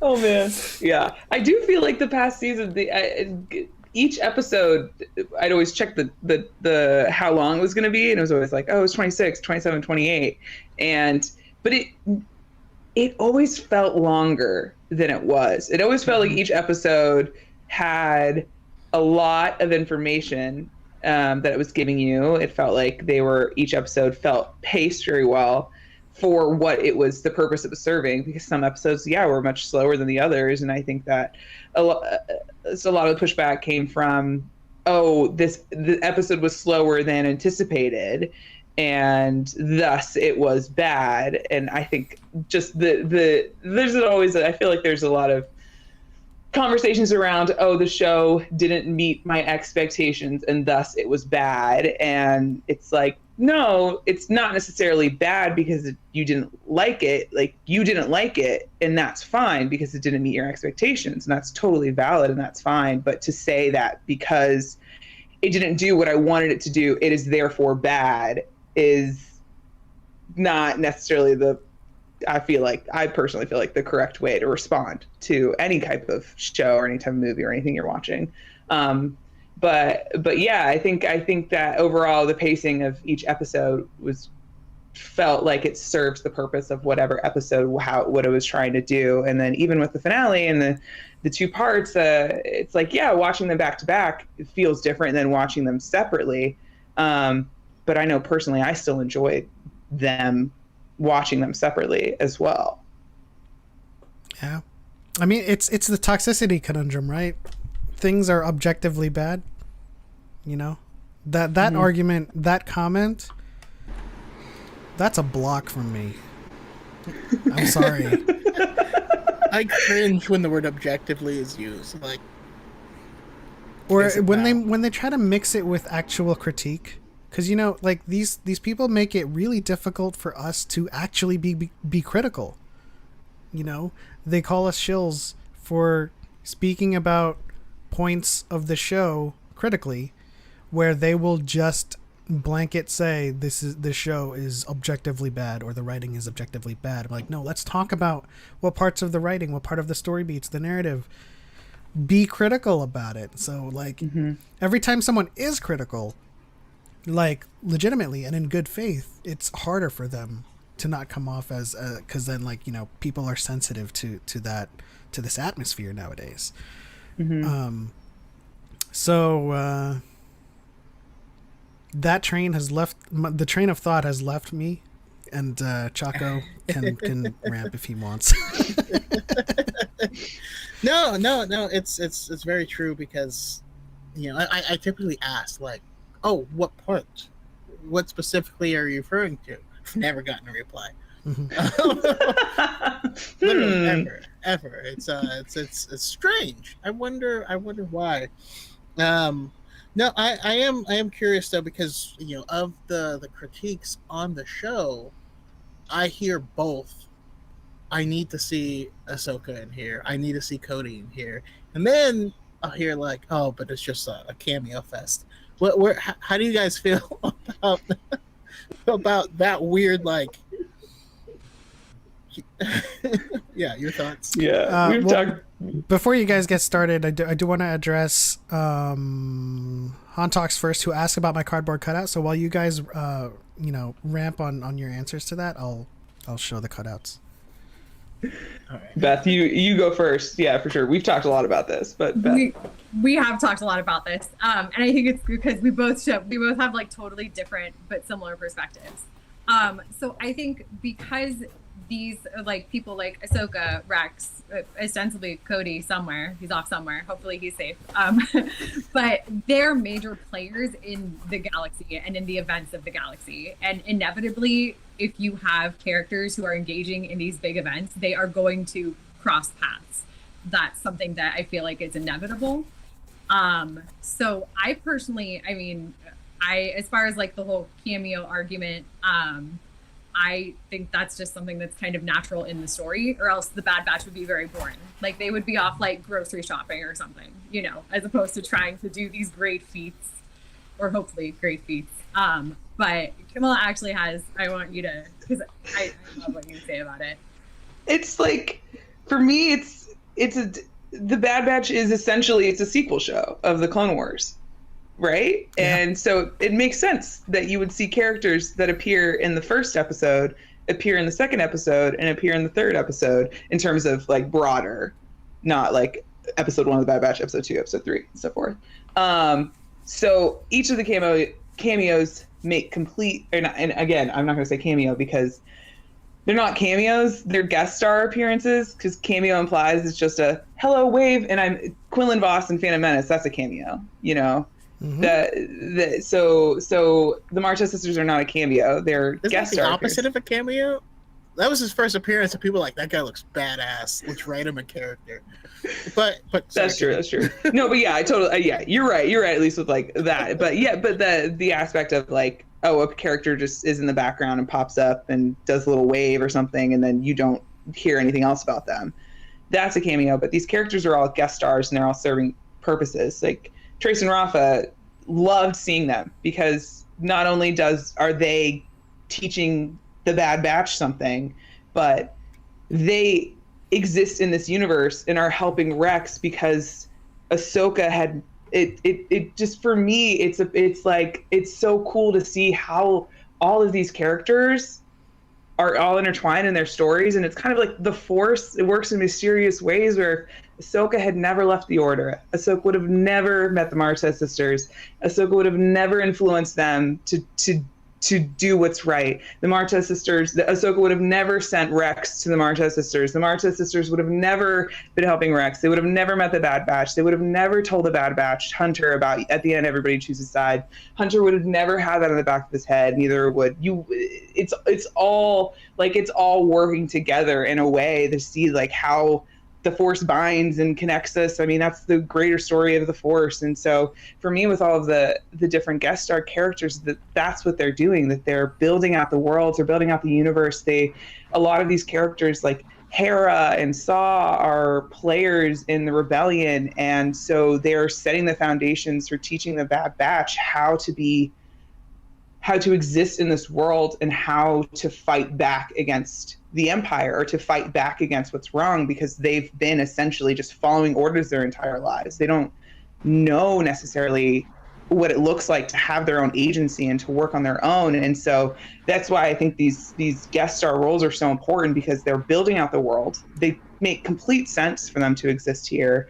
And they're also teaching the Bad Batch and pushing them forward into the decisions they're going to make in season 2. And it'll be so exciting to look back and be like, oh, the Bad Batch is making this decision in episode 8 of season 3, season 4, season 5, more seasons, please. And that's because of what Hera said to them in Devil's Deal, or in episode 12, Battle on Ryloth, you know? And we don't know the full story. And so I think the biggest thing that I would say is just be patient. You don't know the full story. We don't know how the Force is working. It works in mysterious ways, and it's always very powerful. It's funny that you say that. Go sorry. ahead, Beth. Oh, no, I was just going to say, just to kind of tie into what Camila said too, I think we need the guest stars to some extent, because again, the Bad Batch, they are relatively new characters, even though we do know them a little bit. But we need them as like signposts, essentially. Like, I view them as like circus poles almost, as far as a story, because like we know Rex's morality. We know how, like, what kind of a clone he is. I guess I wanted to say person, but you know his character, so you get to learn more information about the Bad Batch based upon how they react to him. You know Hera's character, but you get to learn, like, that's how we get to know these characters a little bit more too, is how they react and their interactions. So I do feel like they are essential to the story to some extent as well. Absolutely. X-Core Gamer says at Camila, I'm calling 4 seasons. I want 4 seasons as well. I'm down. Sign me up for I love it, the show. I just want more and more. I'll say. Sorry, go ahead. No, I was just gonna say, it's getting increasingly more problematic to expand this in the current trajectory within the time frame they're in, unless they diverge from it. So, yeah. I was just gonna say, like, especially with the Martez sisters, which, at the time, it was a visual way to kind of explain what happens in the Ahsoka book, but like a microcosm of it, so you would understand kind of her trajectory afterwards.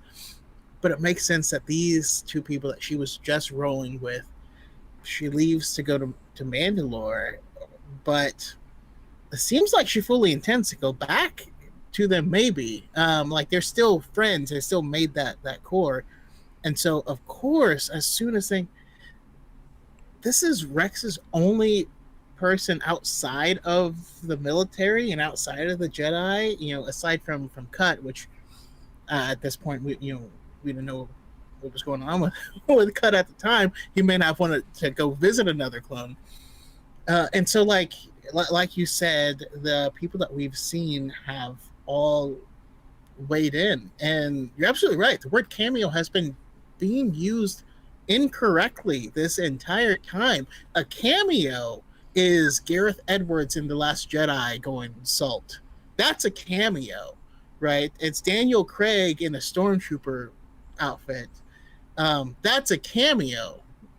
Having like legitimate characters that exist in this universe with these people, that's not a cameo. And so hopefully, now I do want to make sure that they don't get off track in with what they're selling us as, like, the Bad Batch are the main characters of the show. So as long as they continue, like, hey, this is the Bad Batch show and not nameless character show, then yeah, I think it's awesome. But so far, everyone has been amazing, and I just feel like there's these complaints that will always exist now that George Lucas no longer owns Star Wars. They existed and I when feel he like owned it. True, it was worse when he owned it, actually.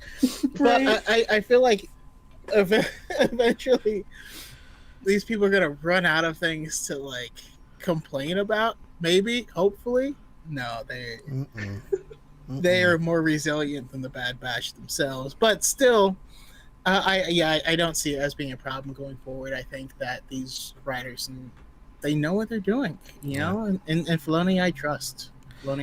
And I was saying, as Camila was finishing, that you need patience, that we don't have all of the information, and we're talking about the difference between cameo and a guest star. We have to address the elephant in the room, which is people using retcon incorrectly as well. So when there is a piece of information that is missing, and they fill in that piece of information, that is not a retcon. It is simply giving us the information. So if there's a character, he's a Force user, and in the next movie they reveal his origin to have been like a former Padawan, that's not a retcon. If he is a former Padawan in the first movie, in the second movie they say no, he's actually a Sith, that would be a retcon. The information that is being retroactively changed, that it should just stand for retroactive change, but whatever. Which is correct colloquially, but there's like a deeper thing behind it where what retcon is said to mean is what you're saying, which is wrong, but at its like original core, it means retroactive continuity. And so finding back information would be a retcon, but they're not using retcon to mean that. They're using it to mean a change, which is incorrect. So they are colloquially using it wrong. I'm confused now. It's a whole it's a whole thing. Let's see here.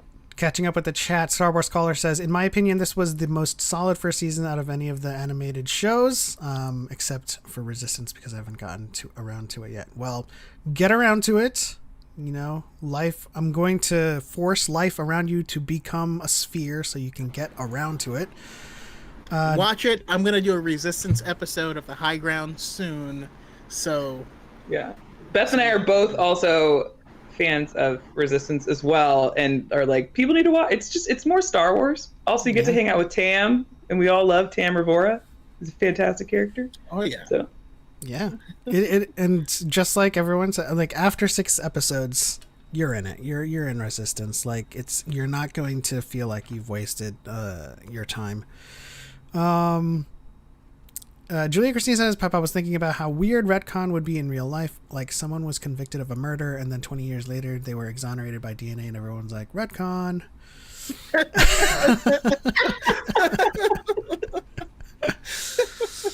Exactly. You know, let's not forget about this. Let's not forget this show is essentially the A-team in Star Wars. They're going to run into all sorts of other people. They're going to guest stars. Well, yeah. I mean, Camila said it, and Beth said it as well. All of these characters that are guest starring have narrative purpose and implication on the story. There's no like, we're not going to get a Bad Batch episode where suddenly Ezra Bridger's in it. I don't even think he's born yet. No, he is, but he's really, really young. He was born at Order 66, I think. Empire Day. Yeah, because everyone wanted to see Cal in it. I'm like, that would be a cameo. If they're in Baraka and like he's just working on something as the scrapper, and then like the camera pans to them leaving, and then he takes off his helmet. He's like, huh. and then the episode ends. I would allow it, but yeah, he's a child who's just trying his hardest to not die. Something I've learned since I started to follow Star Wars is that there will always be people in disagreement. There will always be criticisms and hate. Absolutely. Now it is our job as creators to create an atmosphere where there will be healthy criticism, where there will be civil discourse and civil disagreement. You know, I'm sure all four of us here have different rankings of Star Wars, but we don't have to be at each other's throats, and we don't have to take each other's joys away from that ranking. And so that it's as I said in the video I did about it, it's like you just have to ask yourself every day, do I feel like taking someone else's joy away? And I don't want to do that. So I'm going to choose to love The Last Jedi, and if you hate it, go ham. I don't care, you know? Yeah, do you guys, before we wrap things up, we're running out of time. Do you guys have any final thoughts about the Bad Batch season 2 going forward, or anything else? Camila, I feel like we've talked about it. I love the show, and I'm so excited for season 2, and I can't wait. Yeah, I can't wait to see what's next. More Omega, and as far away from Palpatine as possible. More fantastic music, because the music is amazing, and more gray area. The gray area is delicious. It's such a fun place to be in narratively. And again, these writers are so brilliant. And I commented on one of Beth's videos, but if there's a way that we can collectively, as a Star Wars TikTok community, send the writers' room a basket to show our thanks, we should, because my goodness, did they knock it out of the park. Yeah. Also our therapy bills, just to compare our therapy bills. That is true. Now we have to make sure we get Medicare for all. So true. It's so true. I want to see more of these unexplored questions and these unexplored themes in the second season, and in the future, because I find it absolutely fascinating. Like, if with Crosshair, if you do chip or no chip, the fact that he's chosen this path, and I feel like he's kind of the first character who, if this is not a perfect analogy in any way, shape, or form, but if you look at Anakin and Vader, you're like, oh, okay, he fell to the dark side because he is this victim of, his own feelings, etc., his own hubris, Palpatine's manipulation, etc. Or if you look at Kylo Ren, you're like, okay, he fell to the dark side because he's been manipulated by Palpatine. And it's you have all these excuses kind of for this behavior, but we've never really seen, this is these are new questions that we're getting in the Star Wars universe.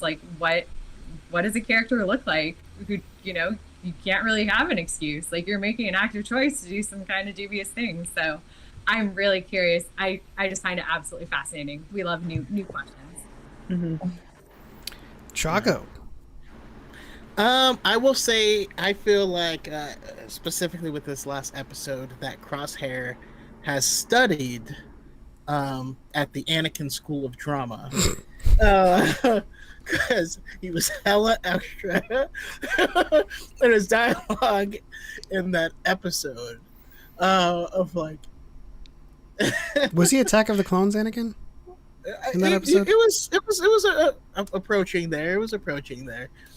Yeah, it was the Bad Batch's fault that he murdered a lot of people and whatnot because they chose not to murder people with him or whatever. No, I'm very much enjoying it, but the thing I'm enjoying the most is I've never seen animation like with this level of production. Yes. And it's having its own scoring, and Dave Filoni has said as time went on, because Lucasfilm has traditionally had to create the technology in order to make their stuff, and even as we see the animation get better as Clone Wars moves forward, but that's actually animation getting easier and less expensive, and they're able to do it faster because of new technology. Like let's not forget that a lot of the stuff that was created in older Star Wars, they invented a computer they called the Pixar computer. That's where Pixar comes from. It's from Lucas. It's its own baby. Just a weird thing to think about. I love that. This is at this new forefront of what we can do, and a new distribution channel as well. I'm excited to see where that aspect of it goes, more than the Bad Batch specifically. I hope that doesn't sound bad, but I need a High Republic show done with this because of how they are scoring these episodes independently and not relying on these old themes. There are the visuals are just crisp and beautiful, and I think they've hit this milestone to where the sky's the limit. The sky's the limit. And yes, we still have people complaining because you didn't like The Last Jedi in 2017, but after we've gotten Clone Wars season 7 and The Mandalorian season 1 and 2 and the Bad Batch, and we've there's enough wins to move forward. And I'm excited for the future that we're going to be getting. Did we lose Beth? I think we did. Beth. Oh no. I think I bored her into leaving. No, it's interesting you say that because about the music too, because I was going to Star Wars Scholar sent me a Twitter thread from the Kiner Brothers music. Welcome back, Beth. I got so scared you were gone. Just apparently my internet just decided to drop out, so apologies. So we were going to talk about Choco was mentioning before we wrap this up, he was talking about the music that they were scoring in the Bad Batch and how it would be beneficial to move forward with that kind of pipeline or workflow with like High Republic. I'm all in for that. I want an album about rec punk and what that sounds like. And I also want Orla Jareni's theme because she's my queen. But speaking of music, the Kiner Brothers music who scored the Bad Batch, Star Wars Scholar in the chat actually sent me the link to this thread that I don't know if you guys saw the initial tweet when they said that scoring episode 14 made them cry. And so this is what they had to say about that. What made us cry while scoring the finale of the Bad Batch? So the collapse of Tapoka City in the finale of the Bad Batch was really emotional for us. It was the last sequence we scored, and as a result, it was the last time we would ever use Kevin's clone theme on Camino. We took a lot of time and care to bid farewell to the theme. And to us, it was truly the end of the clone era. There are obviously still clones in the galaxy, and many of them still noble and heroic, but this was the death of their future. Whatever legacy they write from here on will be written by hands aware they are the last of their kind. The sense of lost future pressed against a loss of past for us.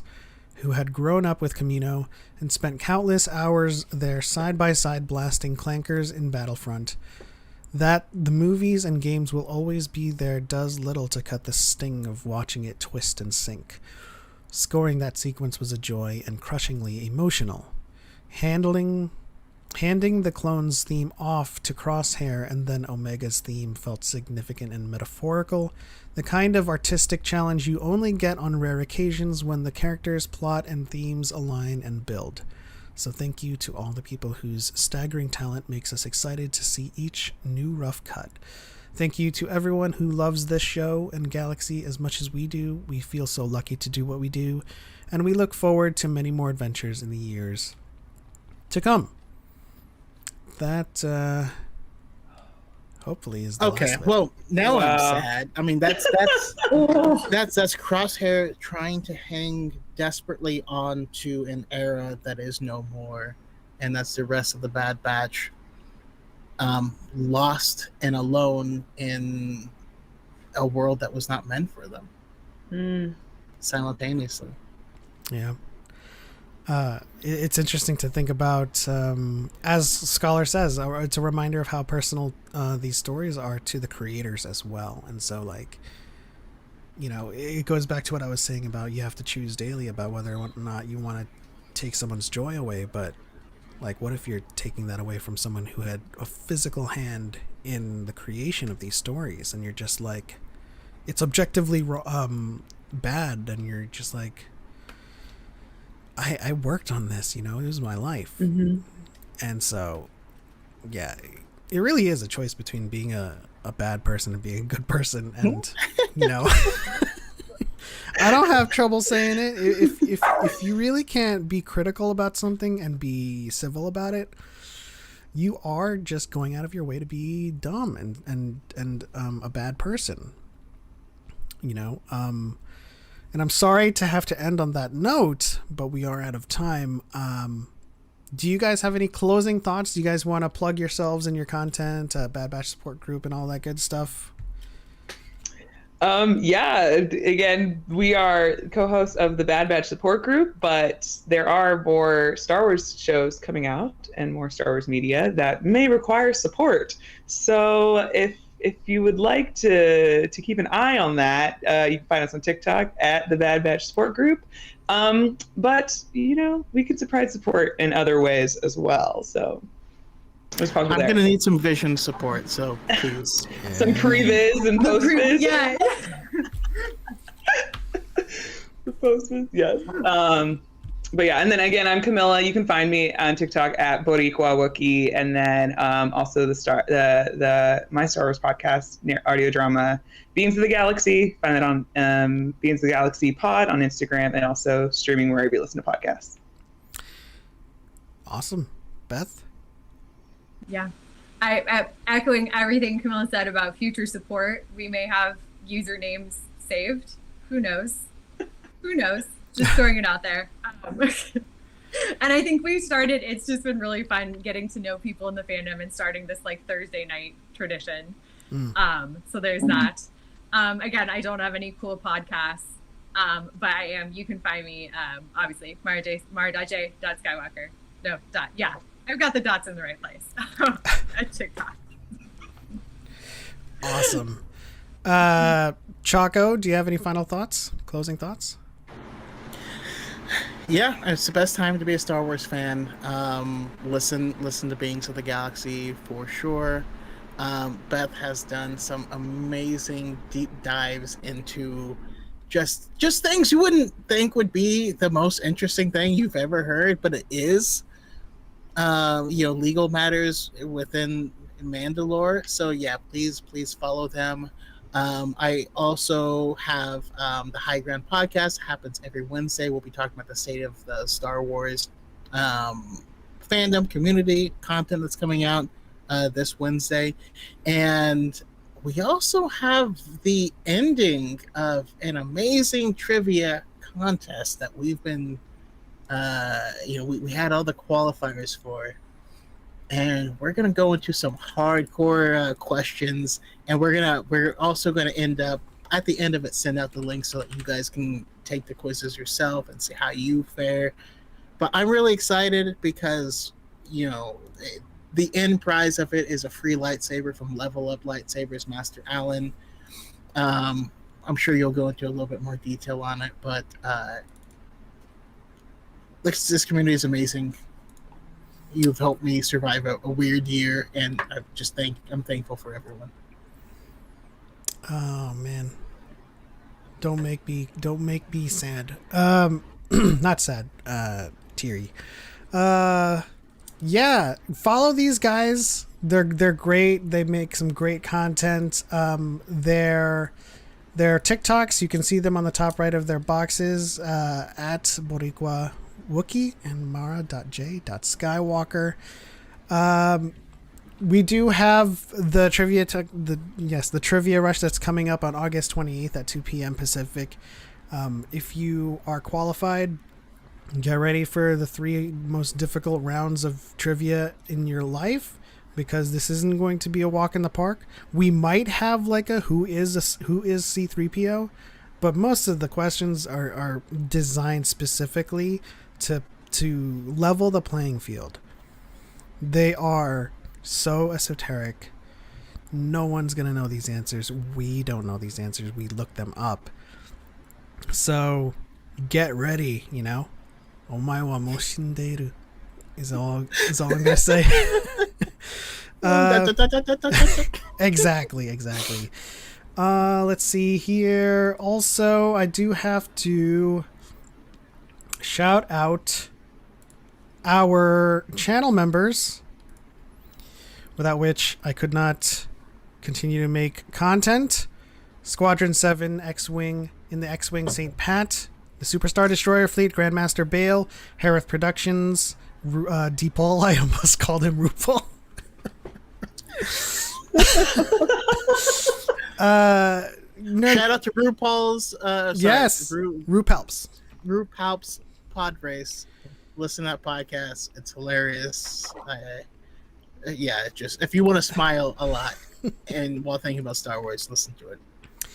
Nerd Connor in the U-Wing, Levi Bond in the TIE Interceptor, Masa in the Y-Wing, X-Core Gamer Skills in the A-Wing, Cal Foyer, and Cart2D2 in the VCX 100 or the Ghost, Brian with the Bread, Brian with the Beard, Brian with the Bread Beard, Brian with the Beard Bread in Boba Fett Starship, Darth Choco, Arya L in the Jedi Vector, and then we have, of course, our reserve pilots.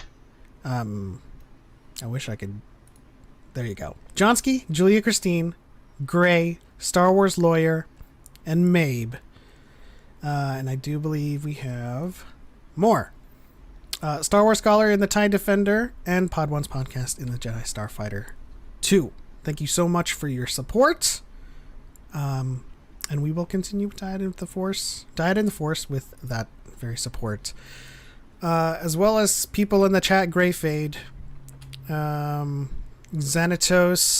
Brooke, as always, Julia Christine. Thank you so much for tuning in to Dyad in the Force. I think that is the end, right? On to the next one. So I'm laughing because Brooke said, "Can I? If I join, can I be put in the Raylo ship?"